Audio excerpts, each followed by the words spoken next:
Hi friends, welcome to சலாம் cooking channel. இன்றைக்கி நம்ம சேனலில் ரொம்ப ஹெல்த்தியான பீன்ஸ் சாதம் எப்படி செய்யலான்னு பார்க்கலாம். அதுக்கு ஒரு பேனில் 2 கரண்டி எண்ணெய் ஊற்றிக்கலாம். எண்ணெய் நல்லா காஞ்சதும் கொஞ்சமாக கடுகு, கொஞ்சம் ஜீரகம், தாளிதம் நல்லா பொரிஞ்சதும் ஒரு பெரிய வெங்காயம் கட் பண்ணி போடுறேன். அது போட்டு நல்லா வதக்கி விட்டுக்கலாம்.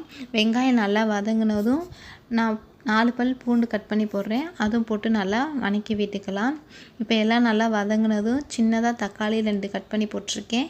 அதுவும் போட்டு நல்லா வதக்கி விட்டுக்கலாம். இப்போ வெங்காயம் தக்காளி நல்லா வதங்கினதும் தேவையான அளவு உப்பு போட்டுக்கலாம். இப்போது நான் கட் பண்ணி வச்சுருக்க பீன்ஸ் ஆட் பண்ணிக்கிறேன். அது 2 நிமிஷம் நல்லா வதக்கி விட்டுக்கலாம். அதுலேயே 2 நிமிஷம் நல்லா வெந்துடும். அதுக்கப்புறம் மசாலா ஐட்டங்கள் சேர்த்துக்கலாம். கொஞ்சம் மஞ்சள் தூள், 1 டேபிள் ஸ்பூன் மிளகாத்தூள், 1 டேபிள் ஸ்பூன் மல்லித்தூள், 1 டேபிள் ஸ்பூன் குழம்பு மிளகாத்தூள் எல்லாம் நல்லா பச்சை வாசம் போகிற அளவுக்கு வதக்கி விட்டுக்கலாம். நான் ரைஸ் வேக வச்சு ஆற வச்சு எடுத்திருக்கேன். இப்போ ரைஸ் சேர்த்துக்கிறேன்.